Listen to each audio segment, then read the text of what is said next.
This is Our News, the weekend edition, and on the broadcast tonight. BPL's managerial union chief says staff shortages at the corporation is hindering progress. Plus, a call to all Bahamians as the Bahamas National Trust petitions government to stop the proposed Disney Cruise Line development at Lighthouse Point on Eleuthera. And the president of the Institute of Chartered Accountants says government needs to hold the Grand Bahama Port Authority to certain standards.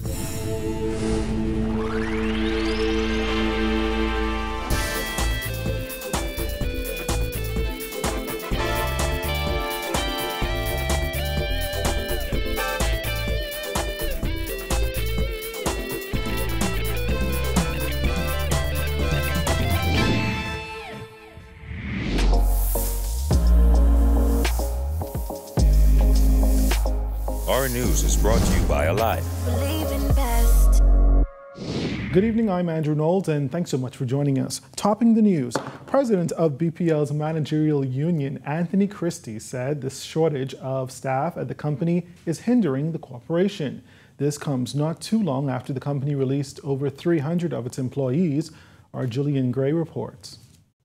It's been 2 months since Bahamas Power and Light gave over 300 employees voluntary separation packages. While the $70 million exercise was meant to right-size the cash-strapped company, it has created a void in certain departments. President of BPL's managerial union, Anthony Christie, said since the exercise, contracts have been awarded to foreign companies for work that was previously done by Bahamian workers. We have a shortage of persons in critical positions that need to be filled. And what we see happening is a lot of contracts being given out to maybe foreign companies as well as consultants coming in to do jobs that were previously done by persons who were there before, or who could be done, jobs that could be done by persons who are there now. So that's our challenge right now. What are these people coming in for? How long?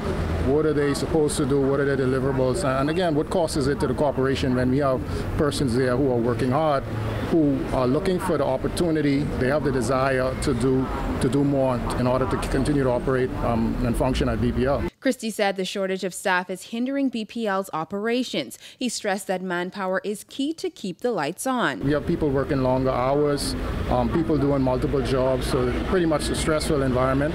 And again, we're critical to the operation of the entire country. And what we see now, we're in the summer period. We had a lot of challenges this summer. We're moving out of the summer period near the end of the September, but then we're entering the storm season. And so I think we're at risk of a shortage of labor and manpower needed in case there's a major incident or event due to a storm. So how we're going to handle that needs to be planned now. With the challenges facing the power company escalating in recent months, the union president said he hopes the new board has open communication with the union. The board is currently going through a reorganization exercise, and Christie added that while he knows their challenges are no quick fix, there are some things that the board needs to work on rather quickly. Bahamian people, they want to see their fuel charge go down quickly. The power needs to stay on, so we have to resolve issues, critical maintenance, critical infrastructure needs to be upgraded. We need to do that rather quickly. So again, it's nothing where they're going to wave a magic wand, it's going to happen right away, but certain things can be done rather quickly. So that's what needs to happen with this new board. And again, they need to hit the ground running. They have to talk to the people on the ground. They have to understand and know the corporation. While most of the board members are novices to power generation, Christie said he believes they can offer fresh eyes and ideas to the challenges the company faces. Reporting for Our News Weekend, I'm Jillian Gray.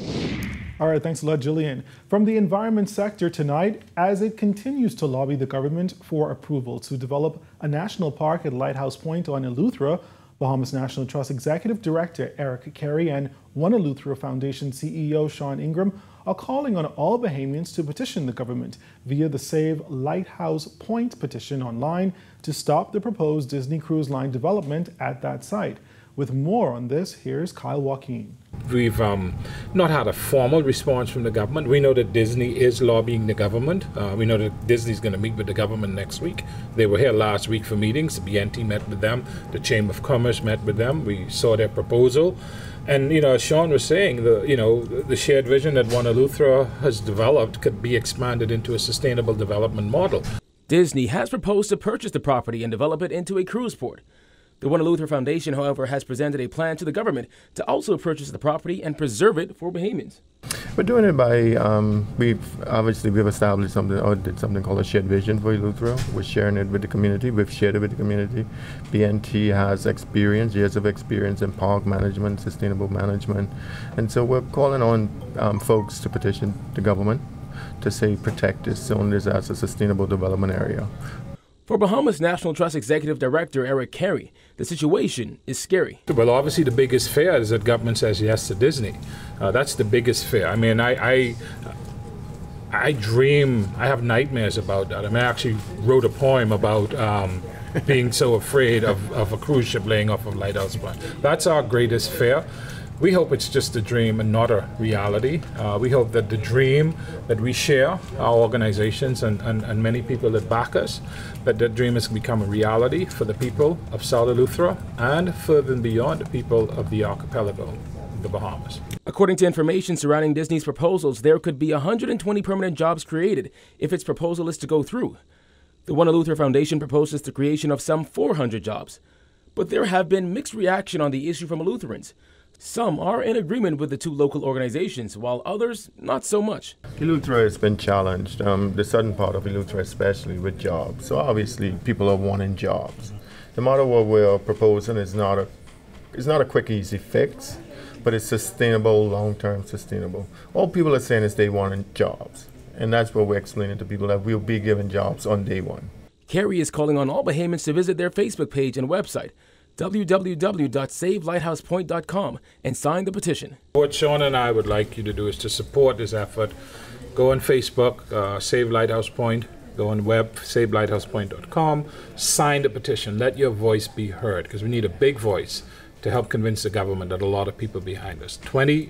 Nearly 21,000 people have signed this petition. Help us add to that number. For Our News Weekend, I'm Kyle Joaquin. Well, Bahamas Institute of Chartered Accountants President Galwin Bowe is sounding off on how government should deal with the Grand Bahama Port Authority. He spoke with our Jared Higgs. BICA President Galwin Bowe says government should avoid dancing around its relationship with the Grand Bahama Port Authority. He says there are provisions in place that empower the government, and officials ought to make use of them. They're either doing what they should do, and we should be seeking investors if we believe that they are just not if you will, exuberant enough or invested enough to expand the Grand Bahama economy or the Freeport economy that they're responsible for.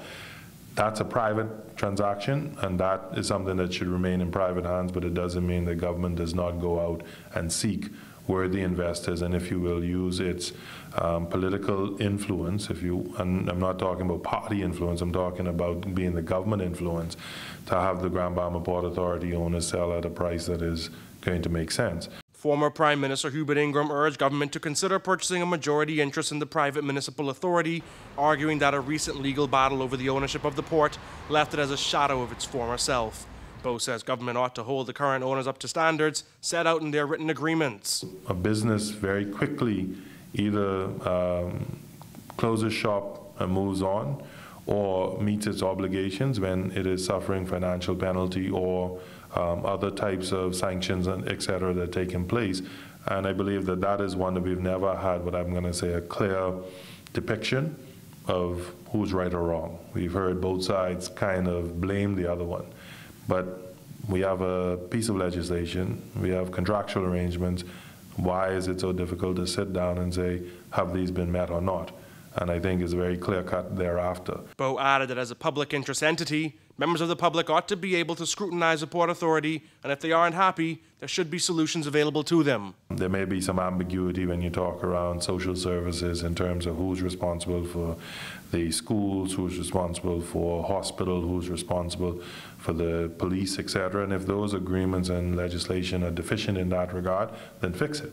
Don't let it continue to or continue in that regard and simply use that as an excuse not to make the tough decision. And you know, from the perspective, the Port Authority is a public interest entity. It is a regulator as well as an investor in Grand Bahama, and the rest of the Grand Bahama residents and the rest of the Bahamas should be able to evaluate whether they are, if you will, good stewards or not. just like it is the government. And they have taken that decision to be in that role. So heavy is the head that wears the crown. Reporting for Our News, I'm Jared Higgs. And we will take our first break here, but still ahead tonight, should Freeport be considered a tourist destination? Hear what the Biker president has to say on the matter when Our News returns.